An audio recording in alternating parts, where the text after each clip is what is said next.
गोरखपुरिया भौजी बहुत और एटी पेटी सुन लेली। हमन के कुछ कहल नहीं चले ना तो ढेराई ठेलू। हम तोरे साथ ना वीडियो बनाए ना हम तो से मिली ना प्रमोशन चाहे ना हमें यूट्यूब फैमिली अगर फेमस करी तो हम हो जाब। हम मेहनत करते हो जाब। हमें ना जरूर बा ये सब जे गंदा गंदा वीडियो हमें ना मिले बा। और तू पता का कहते हो कि आप लोग ऐसे बनाती हो वीडियो एक ही जगह। हम लोग कैसो भी बनाई वीडियो तोहरे लगे ना आए मिली तो के आई वही गोरखपुर में जाए कुट कुट खूब कूटब जल्लू ना जन बौराल बाटू सब जनी हमें नहीं मिलेगा क्यों से दोस्तों।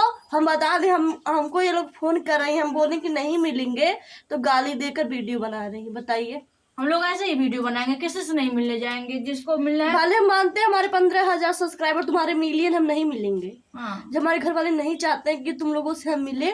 तुम अश्लील वीडियो बनाई थी पहले अब नहीं बना रहे कोई बात नहीं। तुम्हें इतना हम नहीं मिलना चाहते नहीं मिलेंगे। हमको कोई जरूरत नहीं है किसी से मिलने की। और हम इसी तरह फेमस हो जाएंगे तुमसे आगे एक दिन जाएंगे आप लोग देख लेना। और जो मालती चौहान है ना वो भी सोच रहे हैं मिलने को। अब मालती चौहान से हम लोग मिलने जाए ना भयंकर भयंकर वीडियो बनाई थी खतरनाक। पहले ऐसे बनाई थी अब सुधर गई ना। हमारे जो गांव है इसी गांव के बाद है। और जब हम कह दिए नहीं मिलेंगे कह रही है तुम इतना घमंड है कभी फेमस नहीं होगी। हमको घमंड नहीं है किसी बात का ठीक है। हम कभी तो कुछ हुआ ही नहीं पैसा है हमें घमंड किस बात का। हम लोग घमंड नहीं करते हैं।